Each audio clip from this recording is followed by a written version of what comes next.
Bala is a scientist. And like him, there are people who are charmed by science. The whole modern world seems to be very much influenced by science.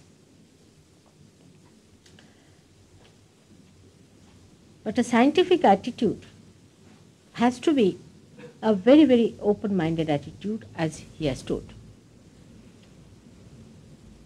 We have to reach certain conclusions, first of all, within ourselves. Secondly, you have to understand that if there is a hypothesis put before you, it has to be first seen, experimented with, and then is to be accepted as a law. Now, from ancient times, whether in India, England, America, Jerusalem, any place, we have been hearing about the all-pervading power, about getting a second birth or self-realization, Atma Sakshatkar, baptism as they call it. All these things that we have heard are to be proved, or they should be discarded as untrue. We cannot go with truth and untruth together. So either we have to find out whether it is the truth or not, what these people taught us, or whether it was completely a falsehood and there is nothing like that existed. It's a simple way. Some people have just discarded, saying there is no God, there is no divine power, it's all useless things we are not going to waste. Turning their back to it. Well, that's very simple to do. The others have followed it blindly. Both are wrong. To follow it blindly is as wrong as not to follow it. The best thing is to watch and see. To say that so far we do not know whether it is true or not. This is the right attitude with which you should approach Sahaja Yoga. Now we must realize that in this world there are people who are seekers. No doubt about it. They are not interested so much in money, so much in rituals of religions, so much in the power game, ego trips, but they think there must be something beyond, and there are many like this, everywhere, thousands of them and thousands of them and thousands of them, no doubt about it. But those who are at the helm of affairs, naturally, because they are seeking to be at the helm of affairs, they are not bothered about this part. And they think that these people who are seeking are mad. Either they are lost people, or they are mad people, or they don't know what to do with themselves. But one has to accept that there is a category of special people who are seekers. I must say William Blake has talked about it very clearly. He called them the men of God. In simple sentence, men of God. These are the people who are not satisfied with what they have, but they think there has to be something beyond. Of course, they might have made mistakes in their seeking. They might have gone wrong in their ignorance. They might have lost their ways. They have been naive to know what they should find out. All said and done, one has to accept the fact that in this world there are many, many seekers, and people have to cater to that. Even the people at the helm of affairs, even the media people, all kinds of people have to cater to them and find out what's happening to that group of people, which are the most important people in the eyes of God. If he is at the helm of affairs, for him seekers are the most important. Now we have to realize scientifically that we have evolved to be human beings. All right, but why? Why did we evolve as human beings? What's the use of creating human beings which took billions of years? What did God achieve or nature achieved by creating human beings who are running amok actually? They have out of science produced things like atom bomb, hydrogen bomb, all destructive forces. I mean, this was not expected. That means they have missed the point somewhere in using the powers of science. There is a big confusion. If you have a way of going above the human level and see, you can see that they are confused. They do not know what to do. Whatever they try to do, it goes in the wrong way. They try to plan something, it ends up into atom bomb. They try to plan peaceful missions, it ends up into war. Anything they try, say democracy or you say communism, everything they try, it ends up into fiasco. So what's the thing? What's the matter? Why is it happening? We have to think about it. After all, we as human beings who have taken so many years to be like this, must be something special, must be some reason behind it, must be some purpose to this life which has been created so beautifully. But scientists are short-sighted people. They just see the symptoms and not the disease.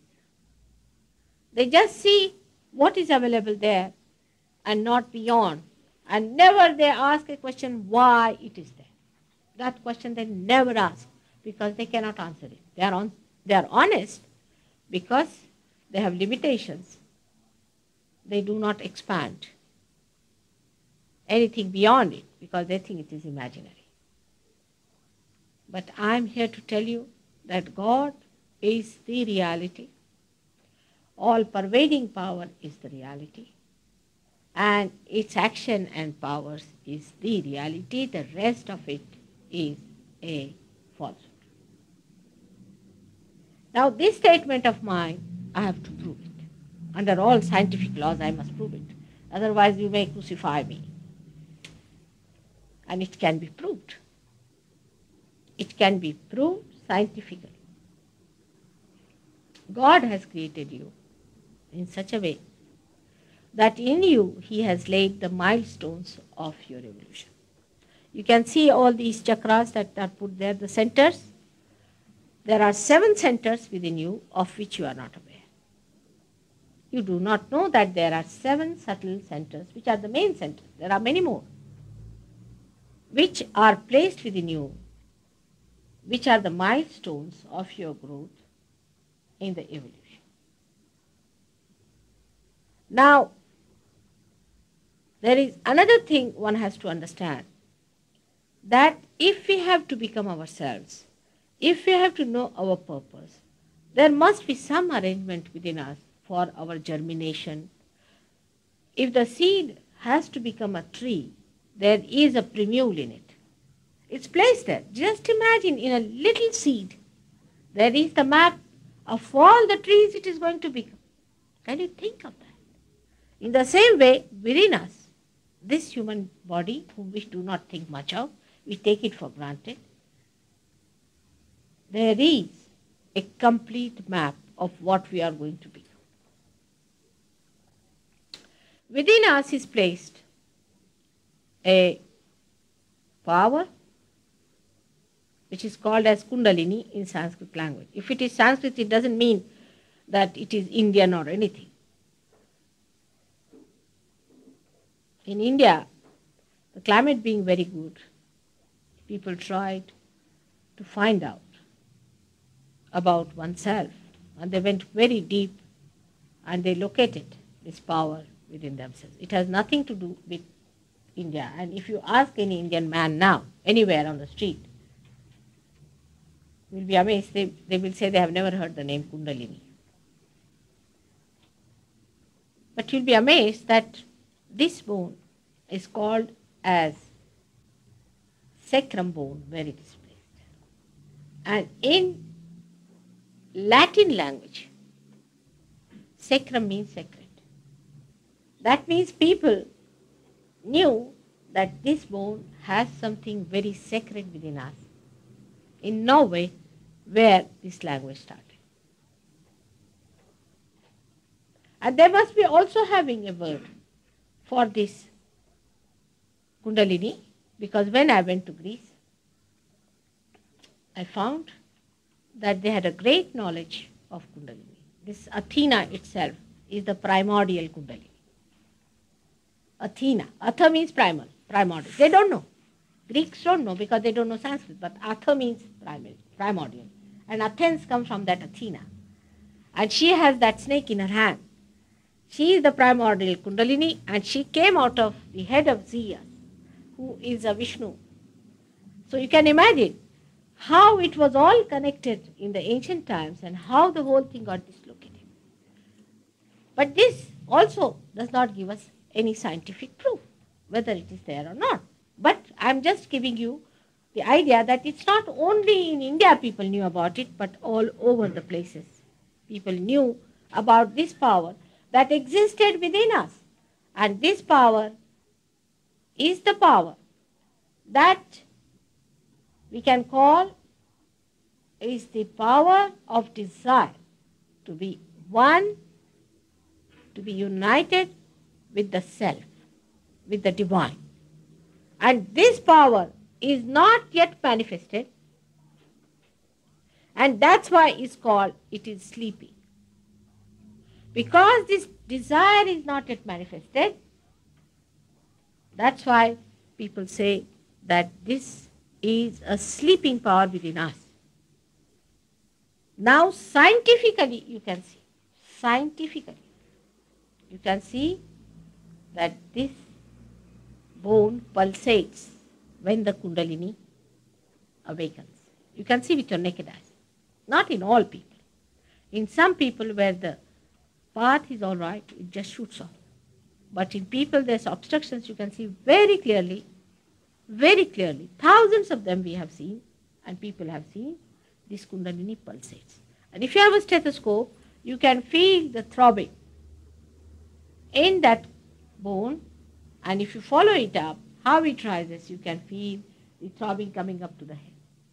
And when it comes to the head, it breaks that bone in the sense that it becomes a soft bone, and you get your baptism. That is the real baptism. Whatever was unreal was accepted so much everywhere that naturally it is now challenged. I do not want to defend all that. People talked of baptism. They used to have baptism, regular baptism. But that's all artificial. You can see that. The Kundalini doesn't rise. It doesn't break here.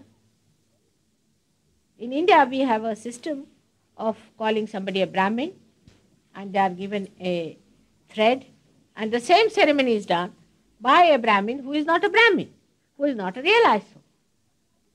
And that one was done once upon a time, was a realized soul. Now it is done by somebody who is not a realized soul. So when it is an unreal thing, supposing a son of a Brahmin comes and asks me that, mother, how do you say that this is how we become Brahmin? I'll tell him, no. You have to become Brahmin by real happening within you, and is the real seeking that is blessed by this happening. It happens, so far I have seen thousands of people. It's a mass thing. It has to happen in a mass way. If it does not happen in mass way, then it has no utility. It happens to one person, then people start crucifying, thinking of crucifixion of such a person. or giving poison to such a person, or torturing such a person. In India also, such a good country like India, where people are so spiritually, I should say, sensitive, there also many saints have been tortured. The reason is people have not got the sensitivity to understand that they are really saints. So a big gap was there. And today I say the blossom time has come, and many people have to have this realization, and they have to feel their own self and the all-pervading power. The time has come. It's a blossom time. And everybody has to feel it. This is the power which is all-pervading. It's the divine power of God's love. He created this universe because He loved us. There is no other reason, because He is complete, He is perfect. He is fully satisfied with Himself. But He just created because He loved. And He wants, as a gracious Father, as a Father who is extremely generous and loving, to give His kingdom to us, to invite us into His kingdom and give us all His powers, so that you know Him in your awareness. As a result of this, what happens to you is that you become, again I say you become, not that what I say is just a brainwash, but you become collectively conscious. You start feeling. Like he said, you don't have to tell that you are brothers and sisters. What happens really? That you start feeling the power flowing through you. And then you placed your hands towards somebody and immediately you know where he's catching. These are the different centers within us. These 5, 1, 2, 3, 4, 5, 6 and 7 centers. And you see them on the left and the right hand. These centers very clearly. The left side as shown here, which is the left-sided, which comes from the right side to the left side, is the power of desire, is the power that manifests our subconscious, is the power which looks after our past, we can say, conditioning, and is our emotional power. When we work emotionally, this starts emitting its own manifestation. And the right-sided one, the one we call right-sided, actually comes from the left side and goes down, is the power of physical work and mental work, of action. And when these two go into action, the first one creates a pouch-like thing called as superego, and the another one creates another pouch or another balloon like ego. And that's how these two things develop. And at the age of, say, about 12 years, we get separated and we develop our I-ness, and we all become different personalities. That's how we have received our freedom to grow. Now we grow within that egg-like structure of ours. We develop in that structure till we are matured enough. Suddenly you find that this Kundalini rises, breaks this point, just like the eggshells, or you can say like a caterpillar. The transmutation and transformation both take place, and you become a butterfly or a bird. You are a different person altogether. This has to happen. We have to find our meaning, because this creation that God has created with such love will be all wasted. It will have no meaning. It is He who has become so gracious. It is He who wants you to get His powers, that it is all working. At this level, how can you think of paying for it? Just think of it. How can you pay for God's love? He doesn't understand money. How can you pay for it? It is impossible. It's absurd. It is insulting. It shows we have no knowledge as to how God should be. He loves you.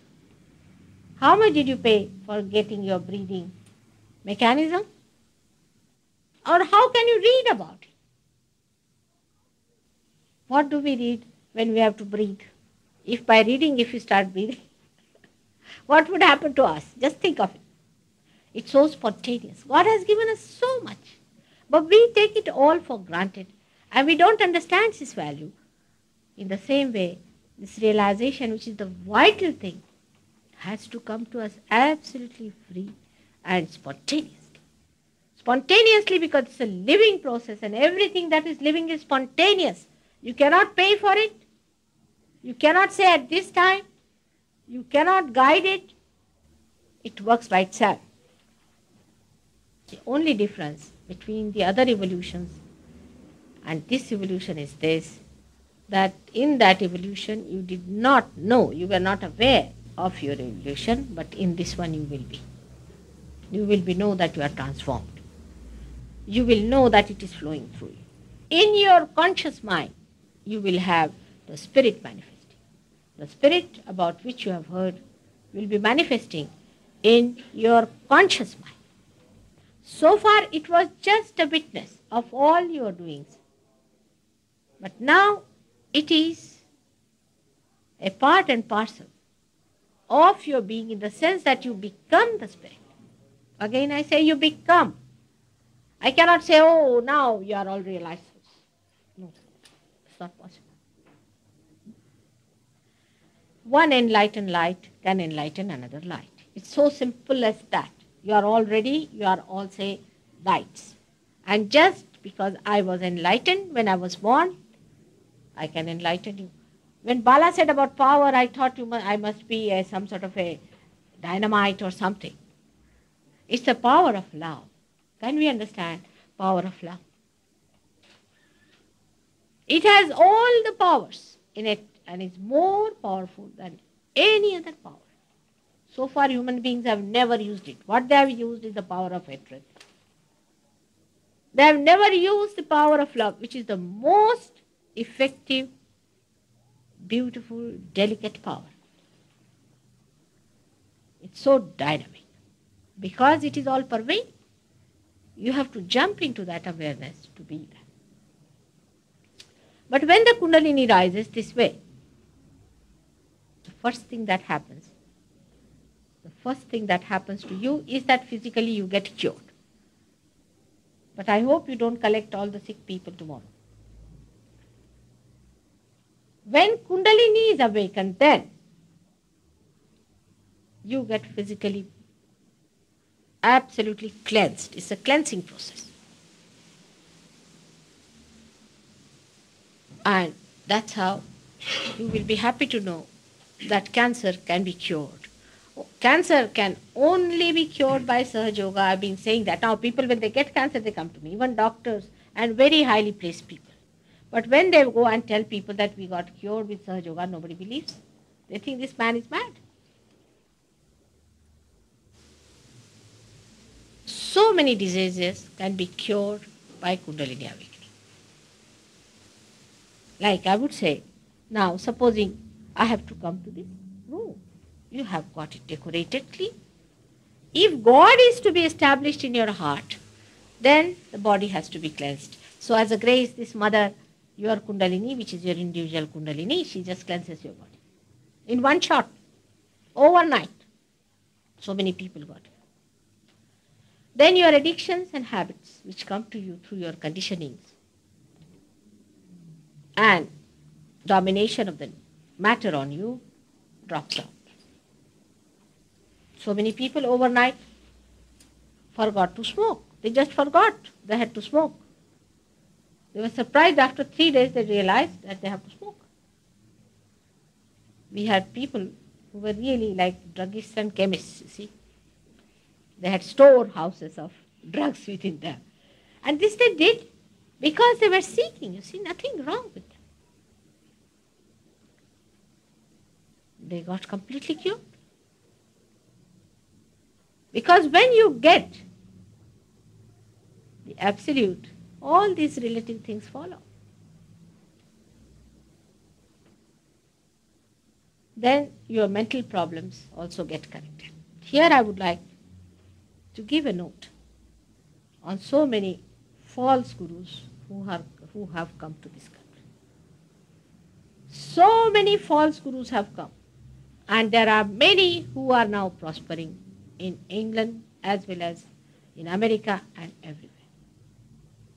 And people are so much enamored by these false gurus.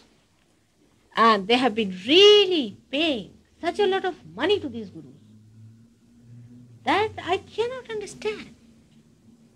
That though they are mesmerized, how could they be so much befooled? And now, after befooling, they do not want to believe it. They came and told me, Mother, our guru doesn't talk ill of anyone. I said, the Satan is not going to talk against Satans, is he? Now the after effects of these gurus is so horrifying. In this hall only last time I had about, I think 8 or 10 people who were just jumping on the seat in a horrible condition, just like mad people. Today they are normal people, all suffering from epilepsy. They have become bankrupts. They have sold their house. Their children are on the streets. They have divorced. They are sick. They have got blood cancer. Still, they are madly in love with their gurus. This kind of mass hypnosis was to work. Has been already indicated that false gurus will be coming. Now, how do you make out a false guru? First of all, anybody who takes money from you for his living cannot be a real person. He must live with his own earnings. If he is a poor man like Christ was, he lived like a carpenter's son. While these gurus take money from you, they have never seen even a motorbike. They want to buy Rolls Royces. Throw them in the sea. There's another one who has got 5-6 keeps and has got 3-4 landing spaces, and you think he's a guru? You are so impressed by their badly earned, illegally earned money. Then what can God do also about it? How can you be impressed by such people who lead such a horrible life? Immoral people are also so much in the game. Very immoral, extremely immoral. They teach you dirty things. Especially in the West, I can't understand. When you had a person like Christ who was purity. Nothing but purity. He said, you talk of adultery. I say that thou shalt not have adulterous eyes. From there to what are you going? They may be Indians or anything. They are a curse on this earth. And such people are followed. Now I can tell you, any one of them, those people who were jumping here were the teachers. And they told me that when they held a meeting in Birmingham, there were 3,000 people. These people who were suffering from epilepsy. Why? Because all the media was after them. They paid the medias. And that's how they were there.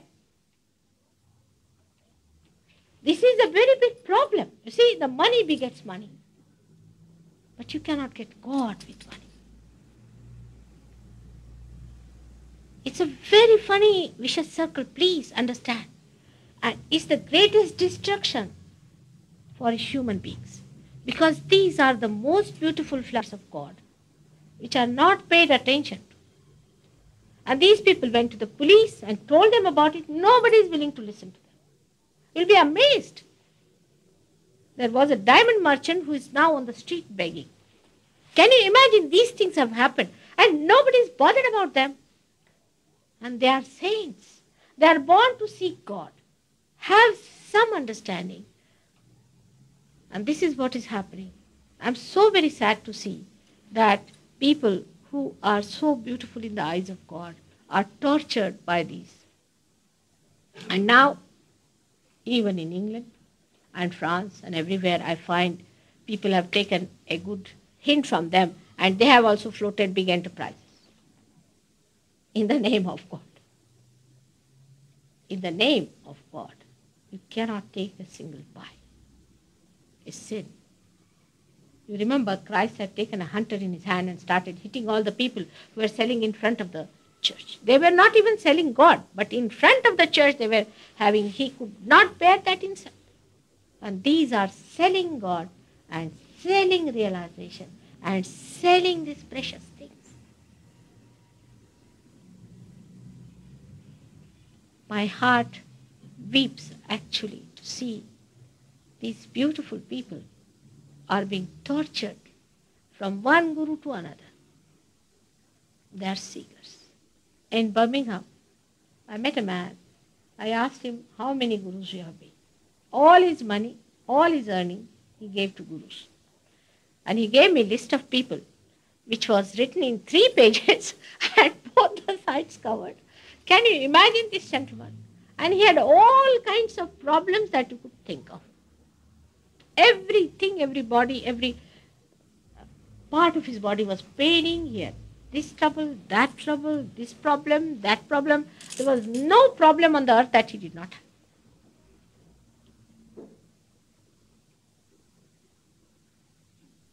Who is going to pay for all this?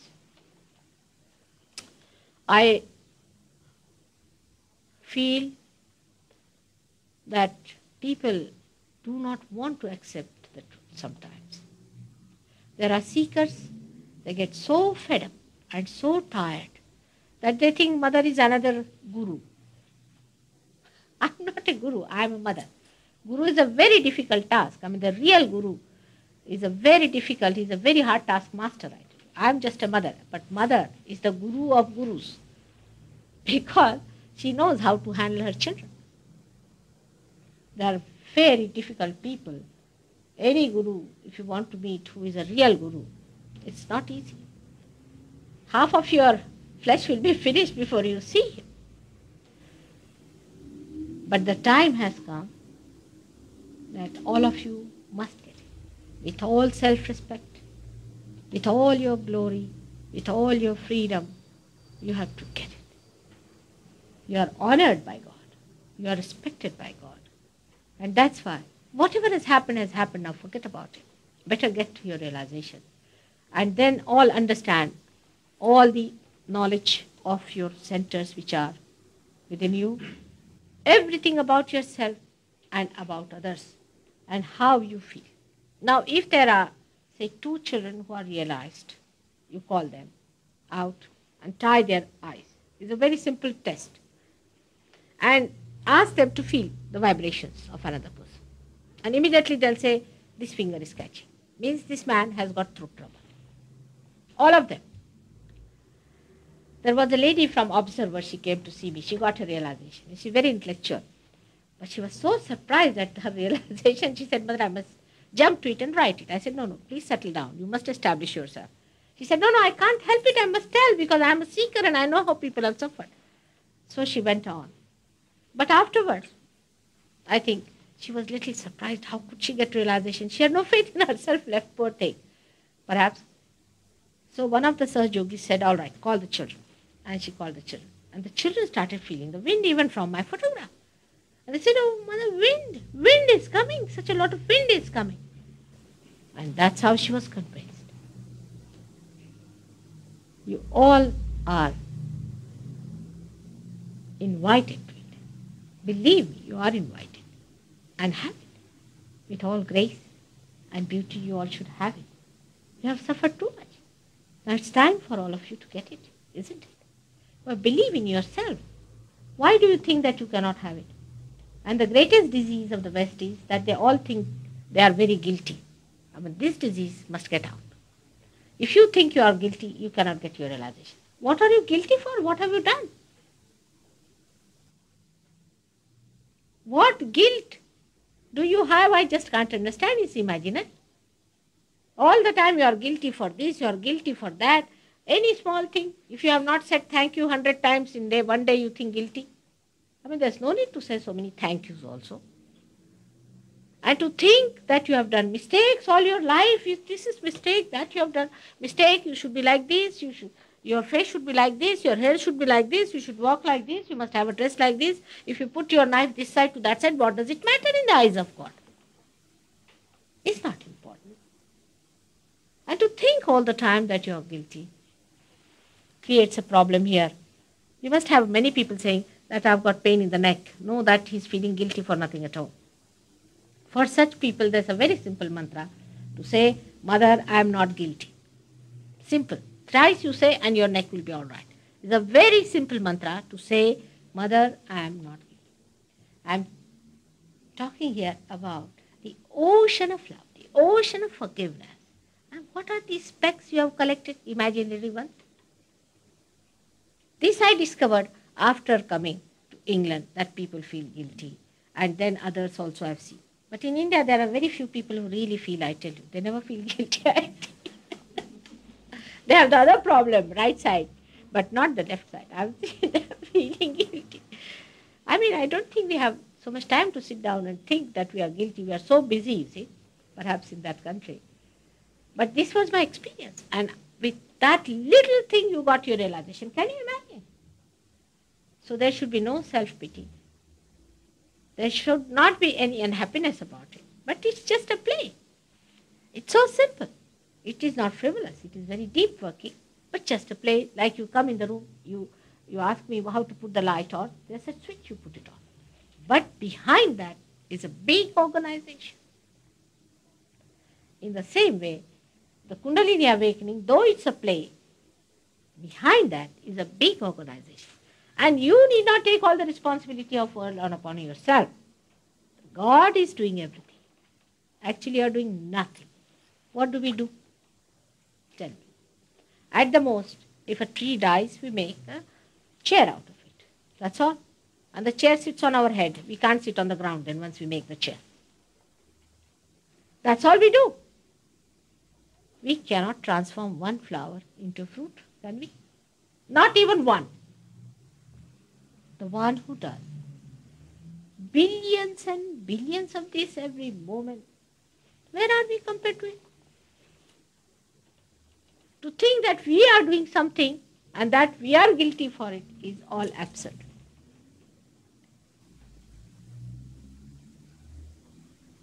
Now, I have to say one thing, that in one day's lecture, it's not possible to cover all the points, all the centers and everything. But we have got certain booklets, something you can go through that. We have a big book also here available, those who want to read, but I would say don't read too much. Already you are overread people.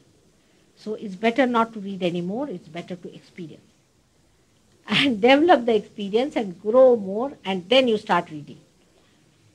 And we have a center here, Birmingham, which is doing very well now. You can meet those people. Some of them only got realization about a year back, and you will find they are scholars. When I went to America, the journalist asked me, Mother, all your disciples, are they scholars? I said, no, they are not. What makes you think that? So they are all scholars, they know such a lot. So, once you reach that sap of life, through that you get the complete knowledge. You become the knowledge. Knowledge is the first thing you get. First you get the knowledge.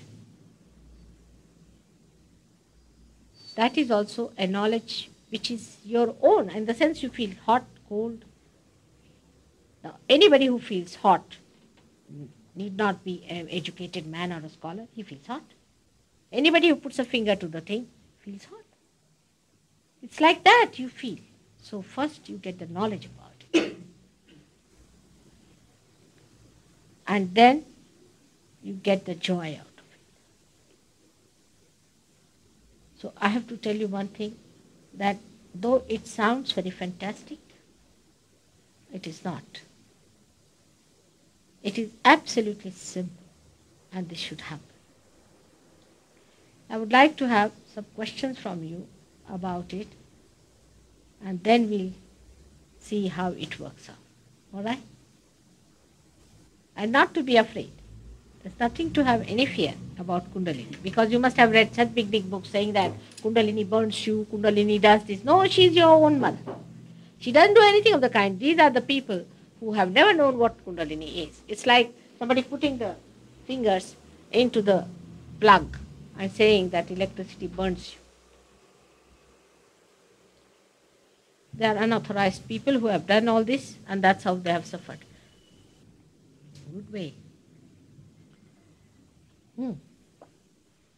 So any questions, please? Can't think. If the Kundalini rises above this, you become thoughtless. Just can't think.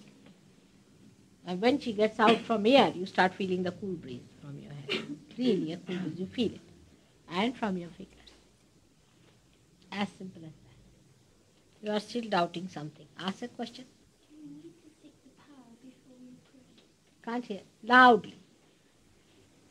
Do you need to seek the Just power? come here. Come. Yes. Do you need to seek the power within before you pray? Huh? Before you pray, do you need to seek the power within you to release the power before you pray? It's very difficult to pray. To pray. Go All to right. church. All right. We got this. Sit down. I'll sit down. She's saying that, have you to pray to Kundalini? No, nothing. Nothing you don't have to do. You see, prayer before realization has no meaning. It's like telephoning without connection.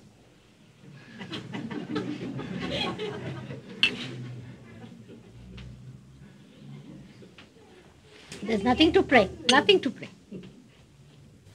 Nothing to pray. Can you get the Kundalini or something like it, and then you can die? Or once you've gone, it's going to Can you come here? Come. Tell me.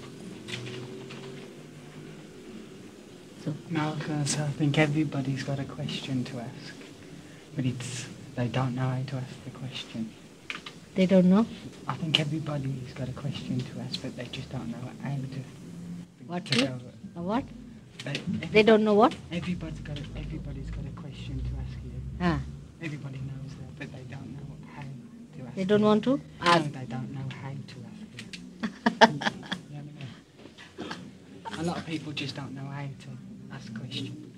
You know what I mean? Yeah, what questions? Ask now. What is there? What is you don't know? I know English at least. You ask me any question in English. All right. Now, what did you say? Can you get the Kundalini, and then it can die? And then? Then it can die.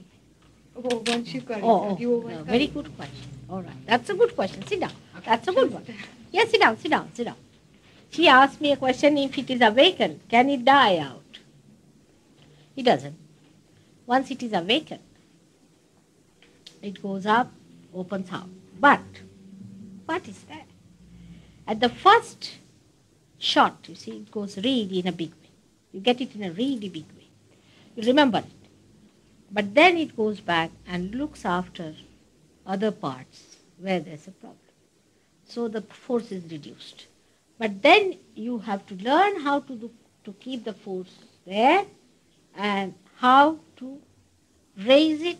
And this is which is called as Vidya, is called as the knowledge. How to raise the Kundalini? What is all this about? So that part you have to know.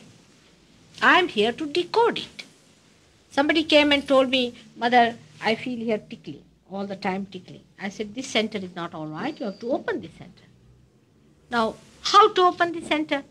Then I had to tell that person, you have to do this very simple method. You see, certain movements, because it's flowing from your hands, certain movements, how to do it, which are the deities on different centers, if you come to know about it. For example, this center is the center of Christ.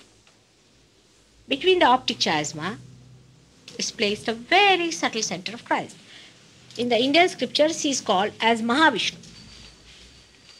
Now, he was born on this earth to suck the ego and super-ego.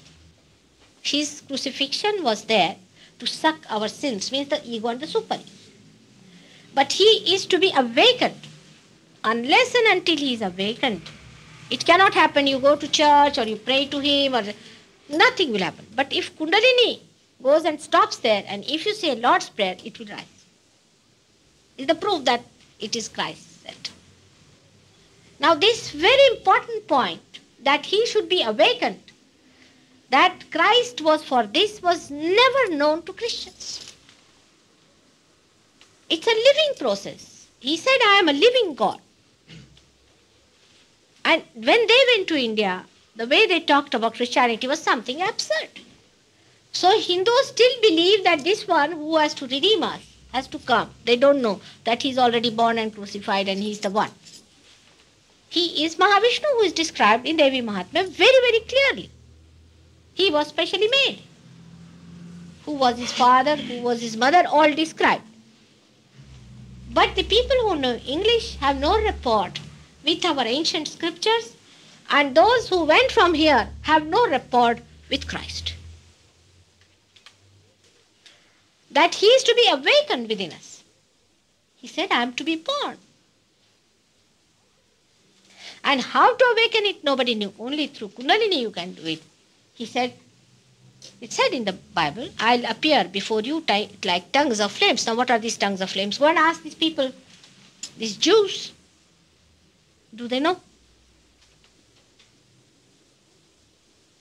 Muhammad has very clearly said that you have to become a peer. You have to be born again. I mean, namaz is one of the very good ways of raising the Kundalini if you are using the Sahaja Yoga method. Means you get your realization and then you do namaz. You'll be amazed.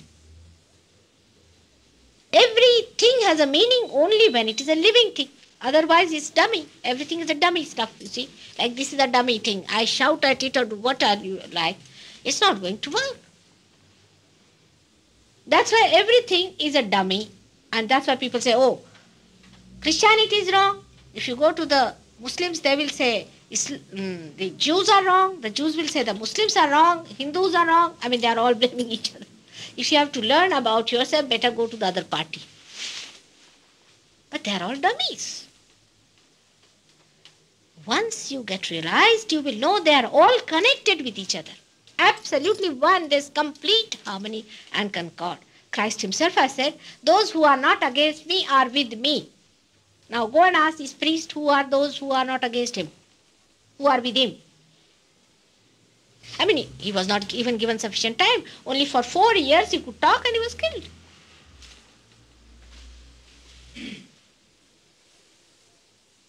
Everywhere they have done a nice pickling up of all these great people. But Sahaja Yoga completely exposes their advents, their purpose, their places within us, and also establishes all the fundamental things that are described in all the scriptures and their co-relationships. It's such a fantastic thing.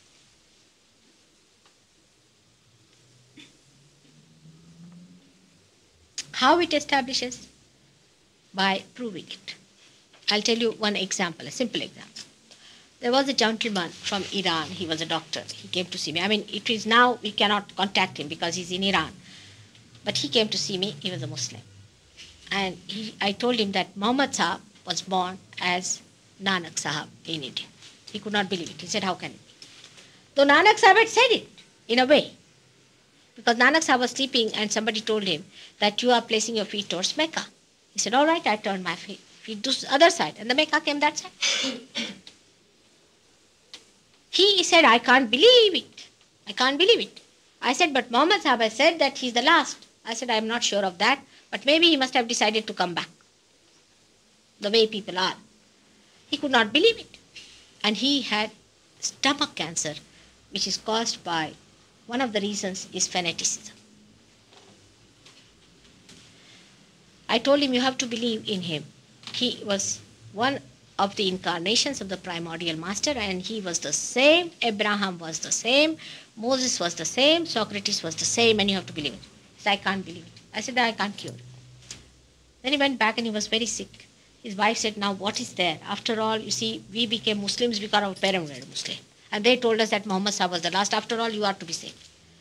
Then he came and he said, all right, mother, whatever you say, I'm going to say. I said, now you pray to Nanak Sahib instead of praying to Muhammad Sahib, because it is Muhammad Sahib who is angry with him. He got cured. He's still living. He got cured. It's so simple. We can't believe it. It is so fantastic. It is worth seeing yourself with your own eyes. The other day only in Scotland there was a gentleman who was suffering from terrible arthritis. He got completely cured and he came to see me in Edinburgh. Arthritis is absolutely curable. Diabetes is absolutely curable. Paralysis is absolutely curable. These all come out of your imbalances.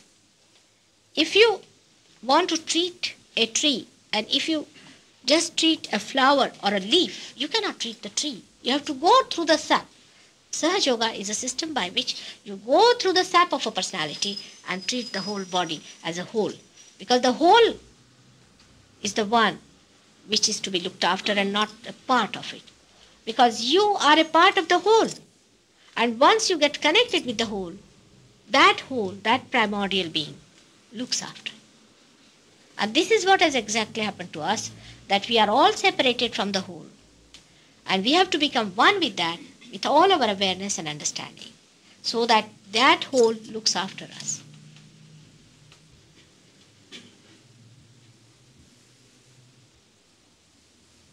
So coming back to your question about Kundalini, that it falls off is a true thing. With some people it does go down. But all the forces that are divine are looking after it. You have to little bit cooperate with your Kundalini and she comes up, she makes you beautiful. Absolutely beautiful.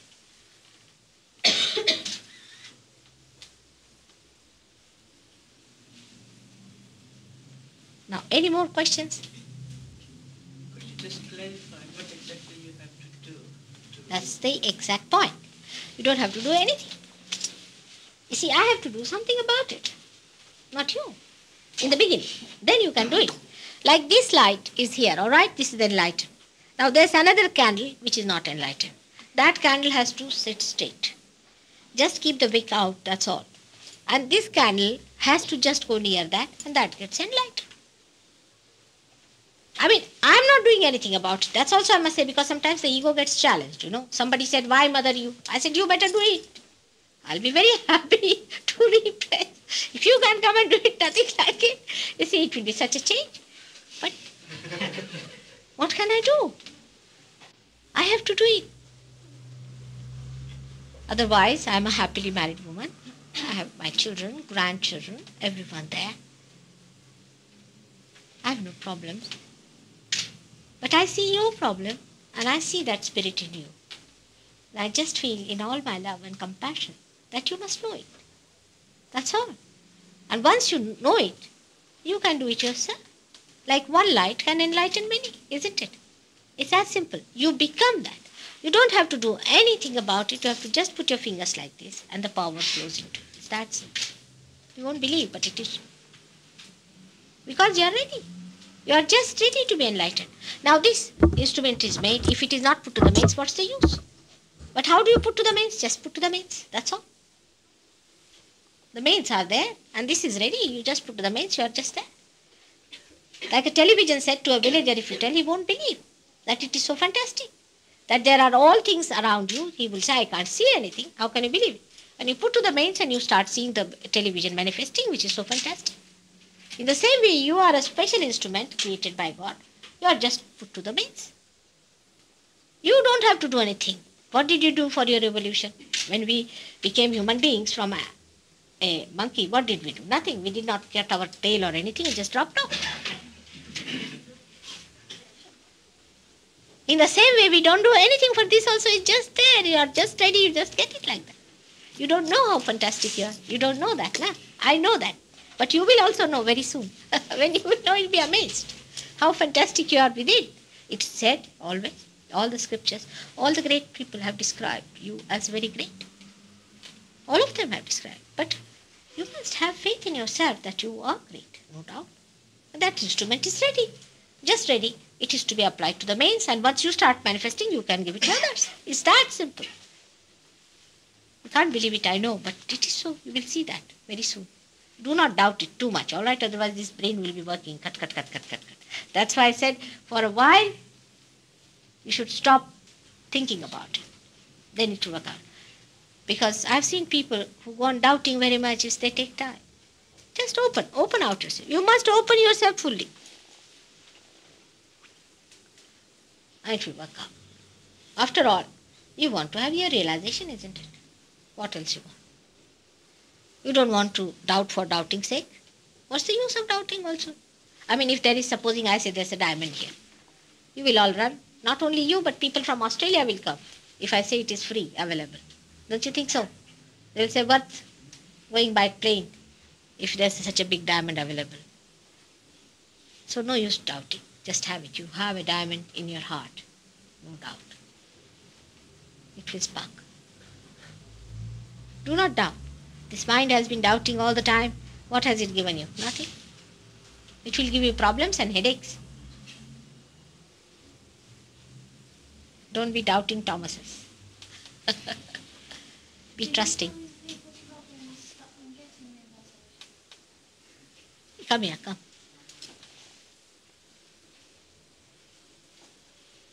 Yes? Do you find people's problems stop them getting realisation? Do you find people's problem? Stop them getting realisation?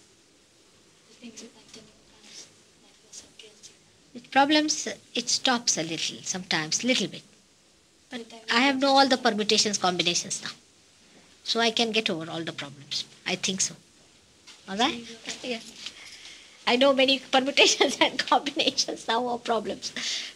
In the beginning, you will be amazed in this England. I came here when my husband got elected to this job. For 4 years, I've worked on 6 people. For 4 years, can you imagine? And now, they just get it like that. Now I know all the permutations, combination of English people and England and Western people. Now I'm going to America. And I've been there before also. So keep your fingers crossed. I'm sure I'll work it out there also. Everybody is an interesting sample of some combination. But I know all the keys. Somehow I have studied it and I've put all attention to it. It has worked out. And all these problems, I know what you all have. Somehow it works out. So don't you worry about that. If there were no problems, there was no need to do this. I mean, you would be just there. There has to be problems.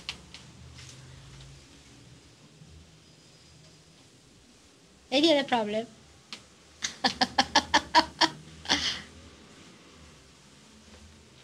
Excuse me, please. We got 7 chakras over there. Ah, Can you please tell us what part each one plays? that's good. Now, all that is so elaborately I may not be able to tell you today, but can you come and show? But I will be able to say Yes. in short, all right? No, he is coming. He'll show you. I'm just. Now, the first chakra, which is below the Kundalini, the first one, is the very important center which is bestowed by a deity, which is the embodiment of innocence, is the center of innocence, the first chakra. To explain it more, we can say when we were at the carbon stage. Now, carbon is a very important element, you know that. In the periodical laws, it is placed in the center, it is tetravalent, means it has 4 hands. Either it can give 4 hands or take 4 hands. And at that stage only, the nature started producing life. So that is the stage where we were at carbon level. And nature is innocent. Man, a chair doesn't get angry with you. It's only we can get angry. So the nature that we are is innocent. Our basis is innocence. We are surrounded first by innocence. We are basically innocent people. So this is the first center is of innocence. Then the second center that you see, actually the Nabi we can take it, is the second center and the third center are connected. From the second center arises the third center. The second center is the center of our seeking. This one manifests our solar plexus. And this caters to our seeking. As amoeba, we were seeking our food through our stomach. It is in the stomach, we can say. Actually, they are all placed in the medulla oblongata. They are placed in the spinal cord.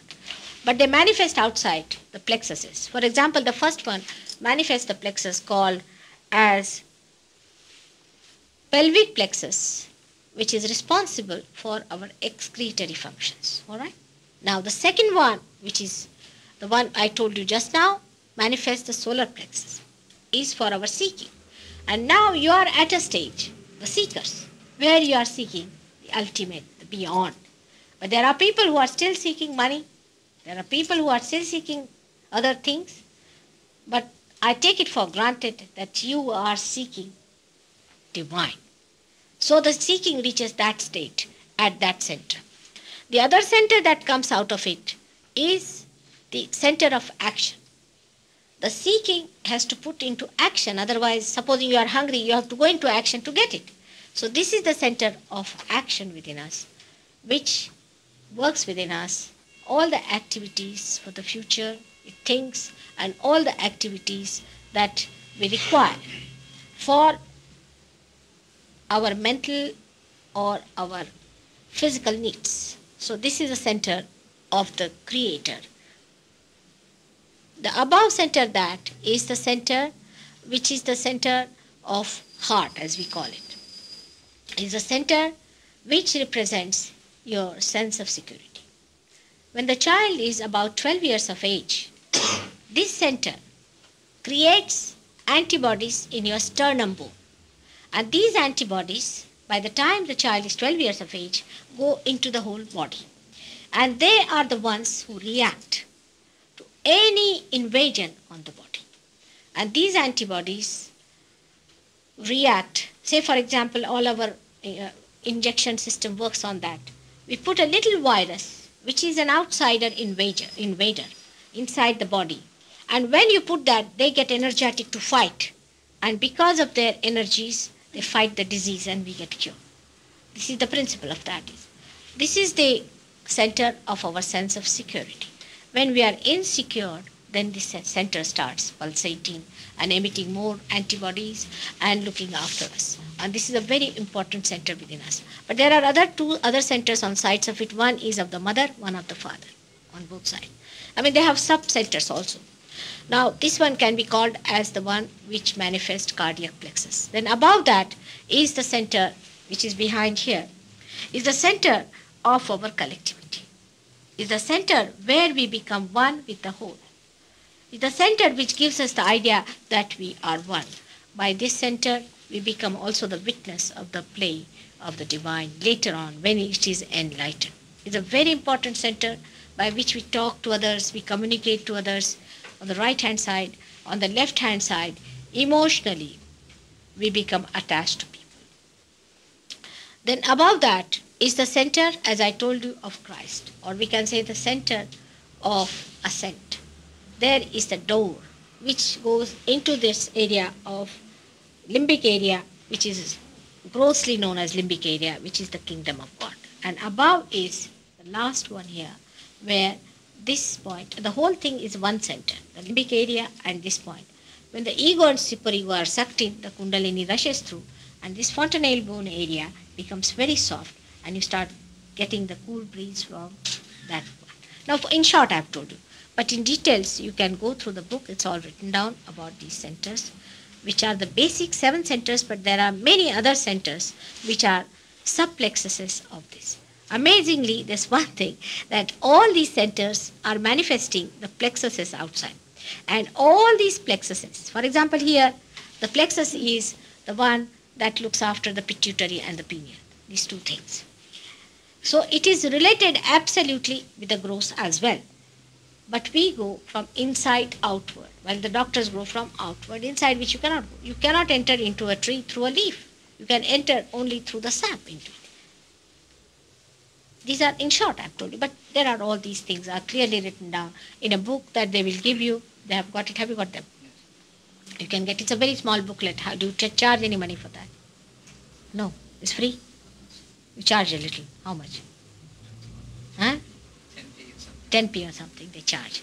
You see, because maybe so far all these boys have been printing it and paying for it for the whole also. I mean, this thing requires money, no doubt, but these boys have been doing it.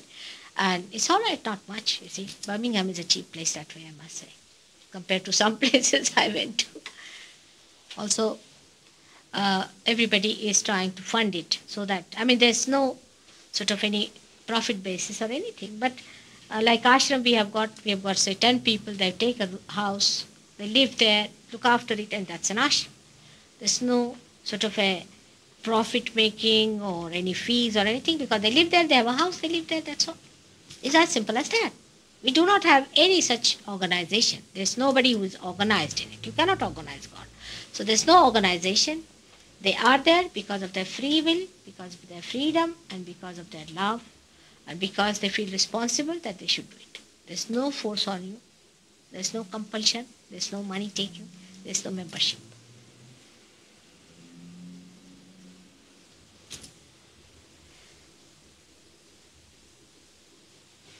Is it also possible, please, for any of those centres to awaken without the knowledge of the individual? You see, sometimes it happens that a person can be attacked from the sides, and then that center can go on emitting too much. Like in cancer, it happens that one of the centers, see, say for the stomach. Now, if you are eating, say, something which is irritating the stomach center, then what happens? That this center receives all the energies from everywhere, all the stored up energy, and starts working very hard. When it starts working very hard, it gets dislocated. When it gets dislocated, what happens? That there is no relationship left with the whole, and the cell starts growing more than in relation to the whole. And we say malignancy has been set. And like that can happen, they can get overexcited. But the energy from other centers is brought in one, and they get overexcited without any relationship to the whole. And that's a very dangerous situation. Such a thing can happen, and sometimes it can happen on certain centers where people just get possessed and they think they have got some sort of a great experience. It's not so. Like there was a lady who always felt that she's getting out of her body. Ultimately, she got her cancer. Now, of course, she's cured, she's all right. But all such experiences come from the left and the right side, not from the superior. The one experience on the left-hand side is of the collective subconscious, because on the left-hand side of this channel that you see is the collective subconscious. Now, we do not know, because these are unknown areas for us. The collective subconscious on this area and collective supraconscious on this area. Now, for example, spiritualists, they work from the collective subconscious. Very dangerous thing to do. We have nothing to do with spirits, nothing to do with them. We are in the center of the present. If you indulge into spiritualism, you'll find you develop a very funny situation, and I don't know how they end it up. Apart from mental trouble, you'll be amazed. I mean, I'm amazed at it myself, that all the cancer patients I've seen so far are all attacked from the left side, not from the right side. Those who are attacked from the right side is the supraconscious, the collective supraconscious, are the people like Hitler, who get possessed by very, you can say, very, very dominating personalities who are dead, or those who lived in the future, such great planners, this, that, they get attacked. And once they get attacked, there's an outlet. For example, we can say Hitler was like a medium, and he transformed other people into that kind of a frantic temperament. I mean, it took him 11 years to build up that kind of a domain of satans, you see. But it took 11 years, and I would blame the people who allowed this to grow. And once it grew up and suddenly it blew off them, then they realized, oh God, where are we? So these attacks can come from these two areas. They are called as Adibhautik and Adidaivik in Sanskrit language. But this is the spirit, is the Atmik, is the superior, is the supermost experience where you become the spirit itself, your spirit, not somebody else's. So all these experiences are not healthy. They should be avoided for all those who are seeking reality. I mean, if you want to have some jugglery, then it's a different thing. But it's a very dangerous thing to play with it. All these gurus are using only this, either left or the right side. They use the spirits, and that's how mesmerize.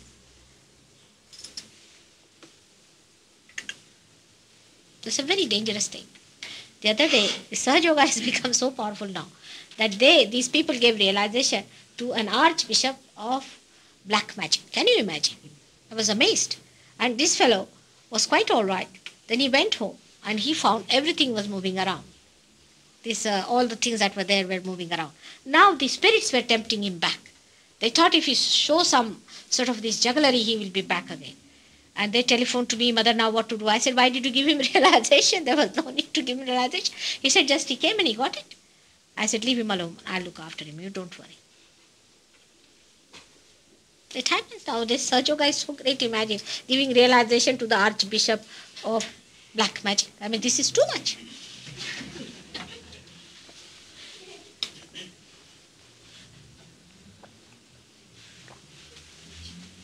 It's doing, it's happening. May I say, by the way, that I can see a white aura around your head for the last hour. Yes, it's true. But I would say don't see that. You will see many things. Because I am something more. There's no doubt. Quite a lot I am. That you have to discover later. You can see many things. But I would say don't say anything, because this also, seeing is not the thing, is experiencing is the thing. And that's why you must experience your being. And people have seen me in many forms, many things. That's not important.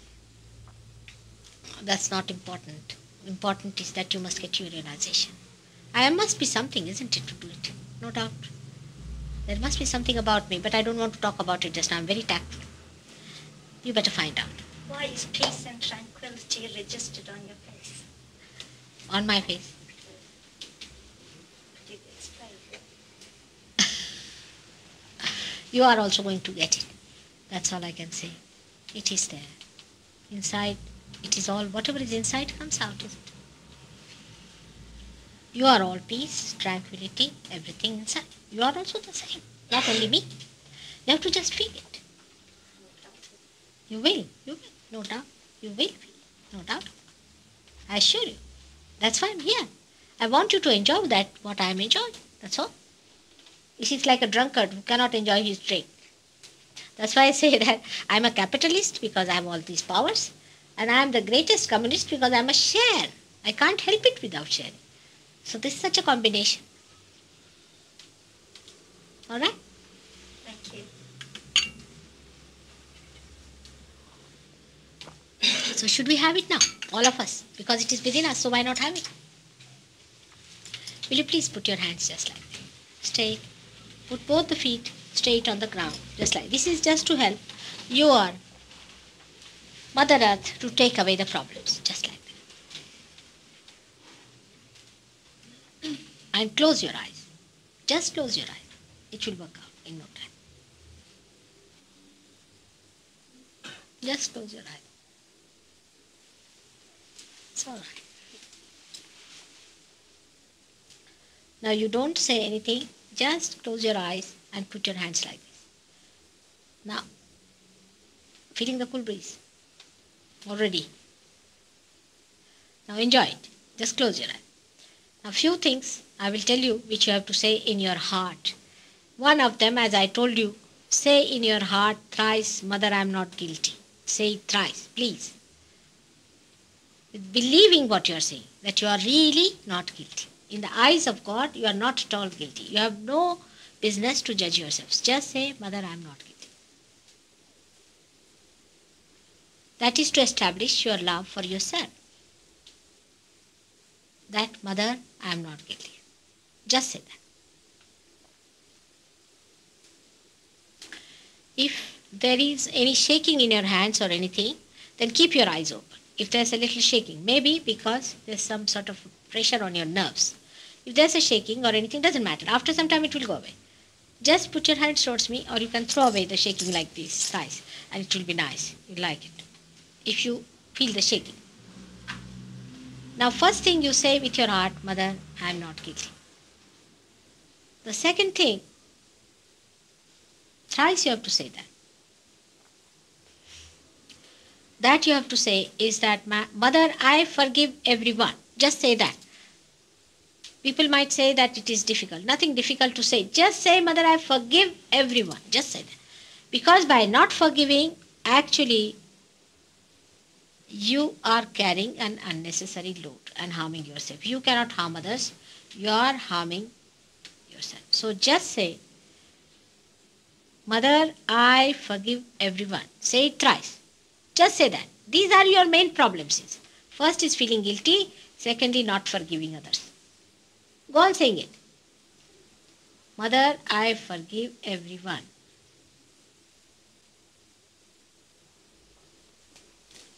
Now, you can put your right hand on your heart.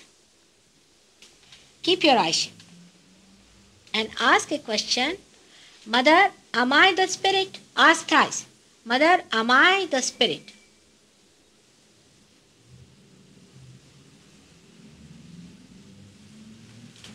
Ask thrice. You start getting the cool breeze at this point. If not, you just say without feeling guilty. Again, I say without feeling guilty, you just say, forgive me if I have done anything wrong out of my ignorance. That also you say thrice. Now ask the question, Mother, am I the spirit? Ask thrice. Just ask the question, Mother, am I the spirit? Now put both the hands and see if the cool breeze is coming in the hand. If it is not coming in the right hand, then put the right hand towards me and left on the stomach. Now ask a question saying, Mother, am I my own teacher? Am I my own guru? Those people who have been to wrong gurus will get a problem. You have been to someone. Alright, doesn't matter. We'll see now. You can see the result just now. You can't even control it. They shake before. See, if you have been to a wrong person, you can just see it happening to you. Alright? Doesn't matter. Ask him to put his hand outside. He'll tell you what is to be done. Just go to him. He will do it. Just go to him. He'll tell you what is to be done. To whom you have been? To the spiritualist church. Huh? To the spiritualist church. Spiritualist church. Shaking. They shake. The spirits shake. How are you? Are you good? Have you got it? Have you got the cool breeze? Yes, Good, good. Have you been to spiritualist church yourself? I have. Thank God. This is my first time here. Great. You are really pure. You got it. Yeah, you got it. What about you? He's the born realized, no? You didn't feel it? Now just see. Because he was sitting next to you. Now see. Put your hands towards me. He just started shaking. Terrible shaking. You should have seen that. How he shook before me. It's terrible. Have you got it? Yes. Have you got it, my child? Not yet? What about you? Just put your hands like this.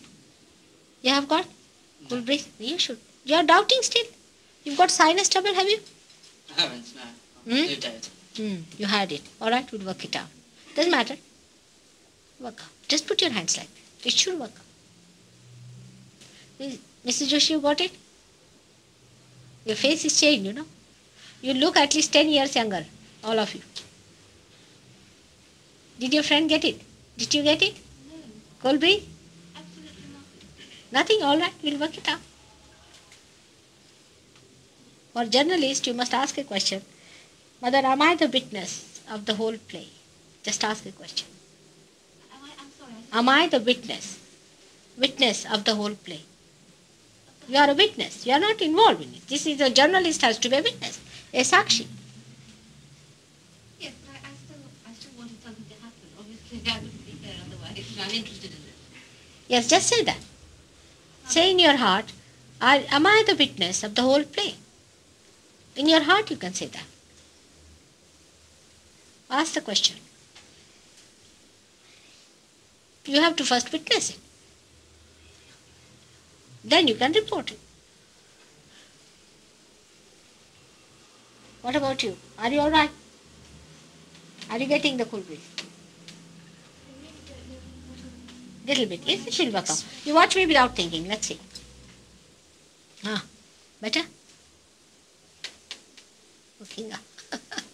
Works out. It's like, you see, how on a tree some fruits appear faster than others. It's like that. Gradually everybody will get it, don't you? Just sit down comfortably. Have confidence. You got it? Have you? Not yet. Alright. It's got right-sided. You have been reading about something like that? That's it. Now you ask a question, Mother, are you the knowledge? Just ask the question. in your heart. The whole knowledge of this avidya will go away.